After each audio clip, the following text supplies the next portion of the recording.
Hello વિદ્યાર્થી મિત્રો, કેમ છો બધા? આઈ હોપ કે તમે બધા જ મજામાં હશો અને હું હાર્દિક વર્મા મારી YouTube channel R sun physics ની અંદર આપનું ભાવભર્યું હાર્દિક સ્વાગત કરું છું.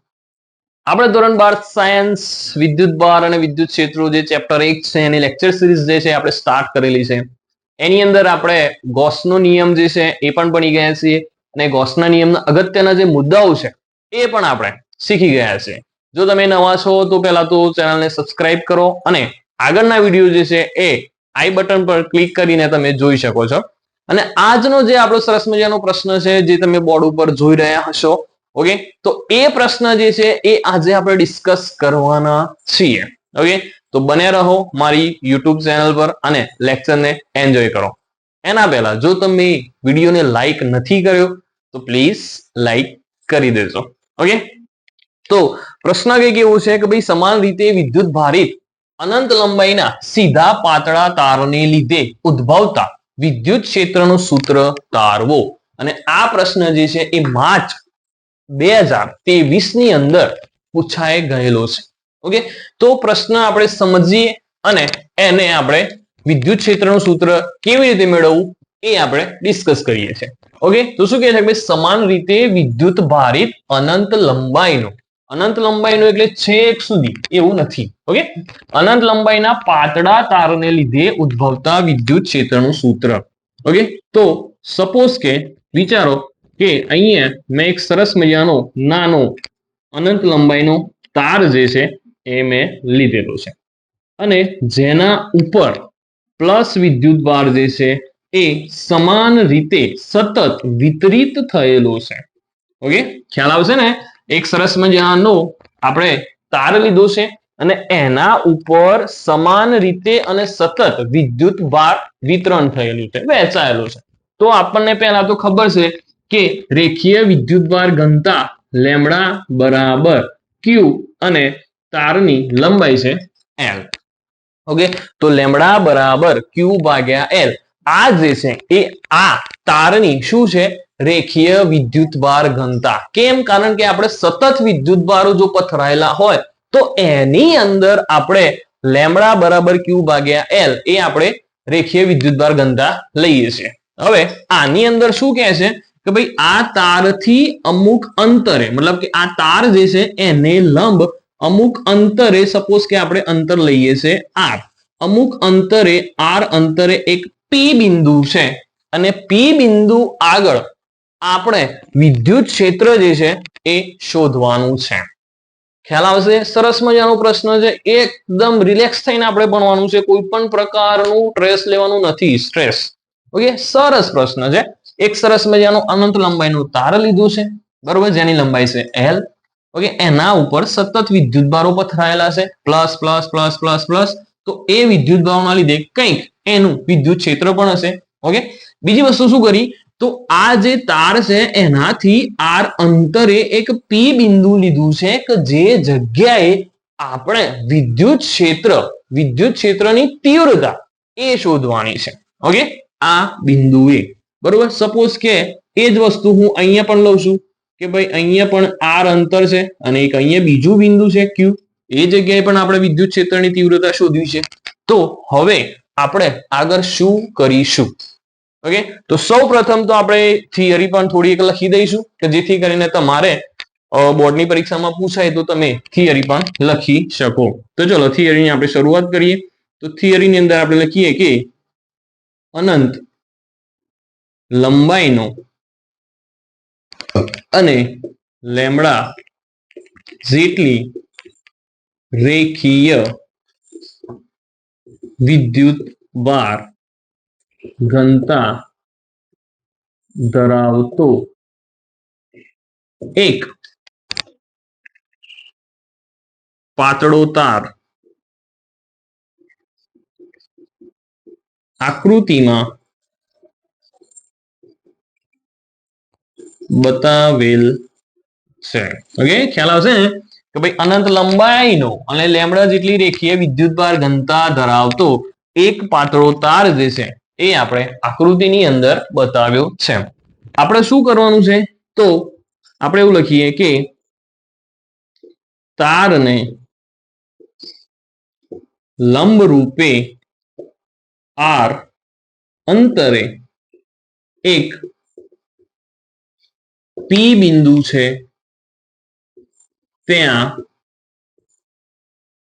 આપણે વિદ્યુત ક્ષેત્ર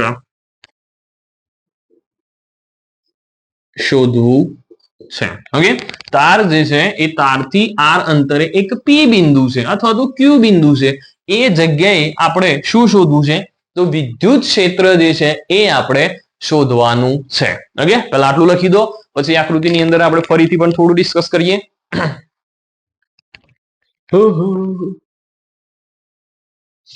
ચલો ડન. અહીંયા સુધી ખ્યાલ આવ્યો હશે. બે જ મુદ્દા લખ્યા છે, કઈ ખાસ લખ્યું નથી આપણે. ચલો ત્યારે થેન્ક યુ. ચલો ચલો ચલો ચલો. હવે જુઓ, હવે શું થશે? તો વિદ્યુત ક્ષેત્ર જે છે એ આર અંતરે તમારે અહીંયા એક શોધવાનું છે, એક અહીંયા શોધવાનું છે. તાર કેવો છે? તો તાર અનંત લંબાઈનો છે અને તારથી સમાન અંતરે સપોઝ કે નીચે એ પણ આર અંતર લઉં છું, અહીંયા પણ એક સરસ મજાનું આર અંતર લઉં છું. તો અહીંયા આપણે નામ આપીએ છીએ આર, અહીંયા નામ આપીએ છીએ એર. તો તારથી સમાન અંતરે વિદ્યુત ક્ષેત્રની જે તીવ્રતા જે છે, વિદ્યુત ક્ષેત્ર જે છે એ સમાન અંતરે કેવું મળશે? તો આપણને ખબર છે કે ભાઈ સમાન અંતરે વિદ્યુત ક્ષેત્ર જે છે એ દરેક જગ્યાએ કેવું મળે? સરખું મળે છે. ઓકે, તો આપણે એના પછી એવો પણ મુદ્દો લખી શકીએ કે આકૃતિની સમમિતિ પરથી કહી શકાય કે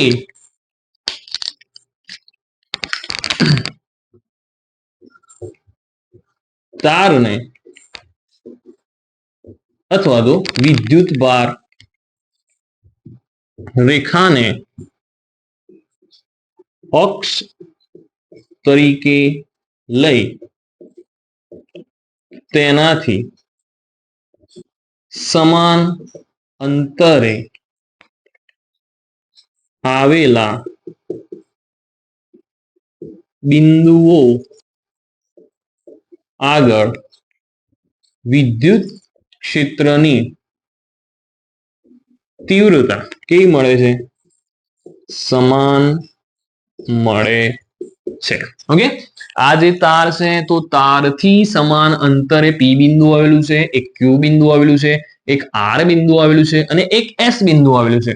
તો આકૃતિની સમમિતિ પરથી કહી શકાય કે ભાઈ આ વિદ્યુતભાર રેખા છે એને અક્ષ તરીકે લઈએ તો તેનાથી લંબ રૂપે એટલે ઉપરની સાઈડ, બરોબર, આને લંબ એટલે આ રીતે. તો વિદ્યુતભાર અક્ષને લંબ રૂપે આર અંતરે આવેલા દરેક બિંદુએ વિદ્યુત ક્ષેત્રની તીવ્રતા કેવી મળે છે? સમાન મળે છે. તો આપણે વિદ્યુત ક્ષેત્રની તીવ્રતા શોધવા માટે એક સરસ મજાનું ગાઉસિયન પૃષ્ઠ જે છે, બરોબર, ગાઉસિયન પૃષ્ઠ જે છે એ આપણે ડ્રો કરવું પડશે. તો શું કરીશું? તો સરસ મજાનું એક ગાઉસિયન પૃષ્ઠ દોરીશું કે ભાઈ આર ત્રિજ્યાનું અને એલ લંબાઈનું, બરોબર, આર ત્રિજ્યાનું અને એલ લંબાઈનું એક ગાઉસિયન પૃષ્ઠ જે છે એ આપણે દોરીએ તો એ ગાઉસિયન પૃષ્ઠ કંઈક નળાકાર જેવું આપણને મળે છે. ઓકે, સરસ મજાનું આપણે એલ લંબાઈનું અને આર ત્રિજ્યાનું એક નળાકારીય ગાઉસિયન પૃષ્ઠ જે છે એ આપણને દોરવું પડશે. તો ફરીથી એક નાનકડો મુદ્દો લખીએ કે વિદ્યુતભાર રેખાને અક્ષ તરીકે લઈ તેને લંબ રૂપે આર ત્રિજ્યાનું અને એલ જેટલી લંબાઈનું એક નળાકારીય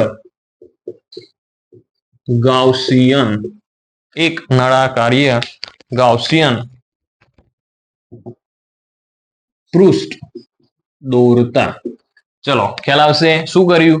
તો ભાઈ આ જે તમારો સળિયો જે છે એ અનંત લંબાઈનો છે, તો એનાથી આ વિદ્યુતભાર જે રેખા છે એને અક્ષ તરીકે લેવાની છે અને એને લંબ રૂપે આર ત્રિજ્યાનું અને એલ જેટલી લંબાઈનું એક નળાકારી આપણે ગૌસિયન પૃષ્ઠ દોરીએ છે. ઓકે, નળાકારીય ગૌસિયન પૃષ્ઠ. એનો મતલબ શું? તો અહીંયા પણ તમારી વિદ્યુત ક્ષેત્રની તીવ્રતા સમાન હશે. અહીંયા પણ આર અંતર છે તો અહીંયા પણ વિદ્યુત ક્ષેત્રની તીવ્રતા સમાન છે. ઉપર તમે જોઈ લો આટલું અંતર કેટલું છે? આર અંતર છે ઓબ્વિયસલી. તો અહીંયા પણ વિદ્યુત ક્ષેત્રની તીવ્રતા કેવી હશે? સરખી હશે. અહીંયા તમે વિદ્યુત ક્ષેત્ર શોધશો તો એ પણ વિદ્યુત ક્ષેત્રની તીવ્રતા કેવી હશે? તો સમાન હશે. તો અહીંયા સુધી તમને ખ્યાલ આવ્યો હશે. એક સરસ મજાનો એકદમ ઈઝી પ્રશ્ન છે. આપણે ફટાફટ એને સોલ્વ કરી દઈશું. ઓકે, ચલો પેલા લખી દો, પછી આપણે એનું ડિસ્કશન કરીએ. ચલો ડન. તો એના પછી એક નાનકડો મુદ્દો પણ લખીએ કે ભાઈ આ નળાકાર જે છે, ઓકે, પેલું સમીકરણ જે છે એ યાદ રાખવાનું છે કે આ નળાકારમાં વક્ર પૃષ્ઠ પર આ નળાકારમાં વક્ર પૃષ્ઠ પર, ઓકે, નળાકારમાં વક્ર પૃષ્ઠ પર દરેક બિંદુએ વિદ્યુત ક્ષેત્રની તીવ્રતા, દરેક બિંદુએ વિદ્યુત ક્ષેત્રની તીવ્રતા સમાન હોય છે. બરોબર. આ નળાકારમાં વક્ર પૃષ્ઠ પર, મતલબ કે આ જે પૃષ્ઠ છે એક આ પૃષ્ઠ છે, તો દરેક જગ્યાએ વિદ્યુત ક્ષેત્રની તીવ્રતા કેવી હશે? સમાન હશે. અને એ ત્રિજ્યાની દિશામાં હોય છે. અને તે ત્રિજ્યાની કઈ જગ્યાએ હોય છે? ત્રિજ્યાની દિશામાં હોય છે. ચલો અહીં આટલા સુધી થિયરી જે છે આપણે લખવાની છે, અને એના પછી સરસ મજાના ગાણિતિક સ્ટેપ છે જે આપણને સરળ રીતે સમજૂતી આપે છે. ઓકે, શું કર્યું? ફર્સ્ટ ઓફ ઓલ થિયરીની શરૂઆત કરીએ તો થિયરીની અંદર આપણે જો પ્રેક્ટિકલ કરીને થોડું જોઈએ કે થિયરીની અંદર શું છે. તો જો થિયરીની અંદર એક સરસ મજાનો અનંત લંબાઈનો એક તાર છે. ઓકે, આ તારથી સમાન અંતરે, આ તારથી સમાન અંતરે પણ તારને લંબ રૂપે, તો આ તાર છે એનાથી સમાન અંતરે, એટલે ધારો કે આટલું અંતર છે, આ તાર છે અનંત લંબાઈનો તાર, એનાથી લંબ રૂપે આર અંતરે અહીંયા એક પી બિંદુ છે. દેખો અહીંયા એક પી બિંદુ છે જે જગ્યાએ આપણે વિદ્યુત ક્ષેત્રની તીવ્રતા શોધવાની છે. ઓકે, તો અનંત લંબાઈનો તાર આવી ગયો, એના પર સતત વિદ્યુતભાર વિતરણ છે, plus plus plus plus plus plus ના લીધે વિદ્યુતભાર ક્ષેત્ર રેખાઓ બહારની તરફ હશે. અને આને આર અંતરે એક પી બિંદુ છે. તો જો દરેક જગ્યાએ આર અંતરે વિદ્યુત ક્ષેત્રની તીવ્રતા કેવી હશે?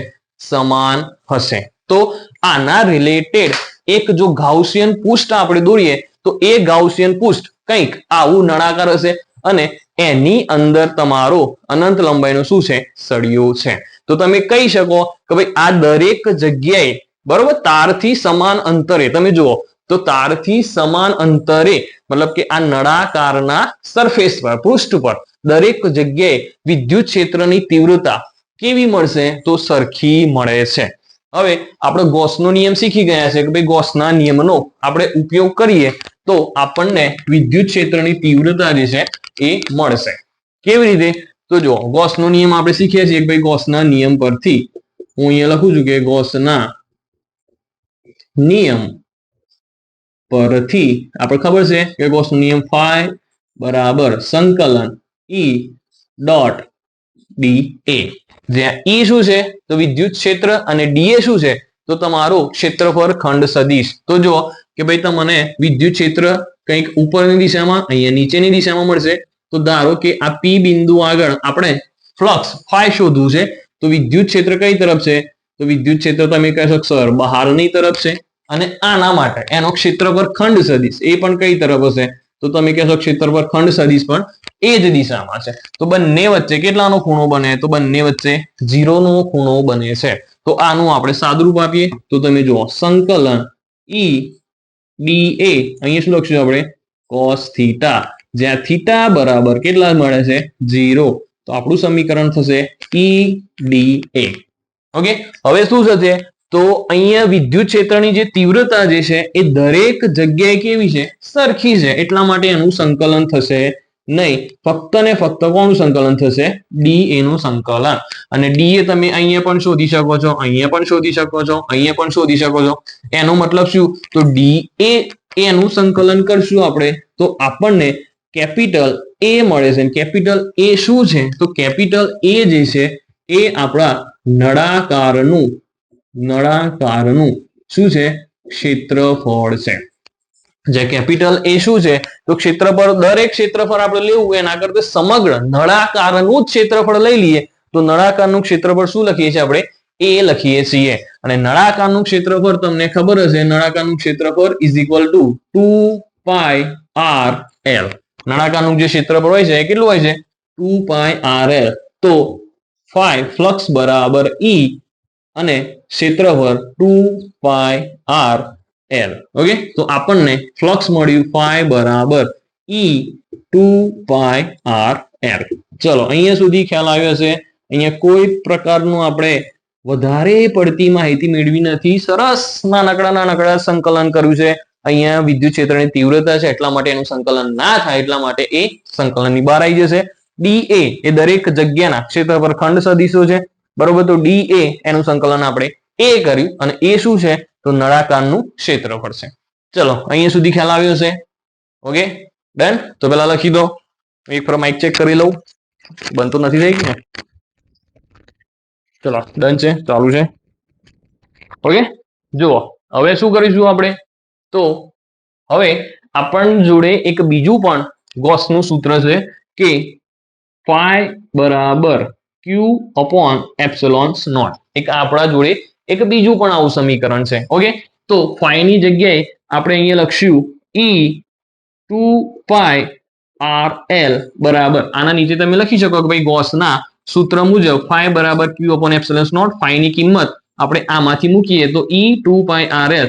q જે છે, q શું છે? વિદ્યુત ભાર. અને આપણને ખબર છે કે ભાઈ આ જે સળિયો છે એના ઉપર તો સતત વિદ્યુત ભાર વિતરણ છે. તો એના માટે આપણે એક આવું સમીકરણ લખ્યું હતું કે રેખીય વિદ્યુત ભાર ઘનતા લેમ્બડા બરાબર q ભાગ્યા l. તો આ જ સમીકરણની મદદથી જો q ને સૂત્રનો કરતા બનાવો તો q બરાબર શું લખાય? તો q બરાબર લેમ્બડા ઇન્ટુ l. તો અહીંયા જે q છે એની જગ્યાએ હું લખું છું લેમ્બડા ઇન્ટુ l ભાગ્યા એપ્સિલોન નોટ. કેવી રીતે લખ્યું ખ્યાલ આવ્યો? આપણા જોડે આવું સમીકરણ છે લેમ્બડા બરાબર q ભાગ્યા l. તો q બરાબર શું લખાશે? Lambda l. તો એ જે q ની કિંમત જે છે એ હું આ સમીકરણની અંદર મૂકી. બરોબર, તો જો બંને સાઈડથી l અને l શું થશે? કેન્સલ થશે. તો આપણને મળશે વિદ્યુત ક્ષેત્ર E બરાબર અહીંયા શું વધ્યું? લેમ્બડા. આ વસ્તુ અહીંયા ગુણાકારમાં છે, બરાબરની આ સાઈડ જશે તો ભાગાકારમાં. તો 2πr અને અહીંયા શું છે? Epsilon naught. તો આટલું વિદ્યુત ક્ષેત્ર જે છે એ તમને આ સમાન પાતળા અને અનંત લંબાઈના તારને લીધે P બિંદુ આગળ મળે છે. ઓકે, આટલું વિદ્યુત ક્ષેત્ર લેમ્બડા અપોન 2πr એપ્સિલોન, એટલું વિદ્યુત ક્ષેત્ર અહીંયા આપણને મળે છે. તો એ કઈ દિશામાં મળે છે? તો ત્રિજ્યાની દિશામાં છે. એટલે આપણું સમીકરણ આપણે આવું લખશું કે વિદ્યુત ક્ષેત્ર E બરાબર લેમ્બડા ભાગ્યા 2πr એપ્સિલોન નોટ અને ત્રિજ્યાની દિશામાં એટલે આપણે અહીંયા લખશું એકમ સદિશ r. ઓકે, અથવા તો એને આપણે r કેપ કહીએ છીએ. તો આ પ્રશ્ન જે છે એ બોર્ડની પરીક્ષામાં પૂછાય તો તમે સરળતાથી આને યાદ રાખી શકો છો. અને એનું જે ઇક્વેશન છે કે અહીંયા કેટલું વિદ્યુત ક્ષેત્ર મળશે, અહીંયા કેટલું વિદ્યુત ક્ષેત્ર મળશે, અહીંયા કેટલું વિદ્યુત ક્ષેત્ર મળશે, તો એ મળે છે તમારું lambda upon 2πr epsilon naught into એકમ સદિશ r કેપ. ઓકે, તો ખ્યાલ આવ્યો છે પ્રશ્નની અંદર. ઓકે, ચલો તો જો તમને આ વિડીયો ગમે છે તો મહેરબાની કરીને વિડીયોને લાઈક કરો અને ચેનલને સબસ્ક્રાઇબ કરવાનું ભૂલતા નહીં. Okay, thank you.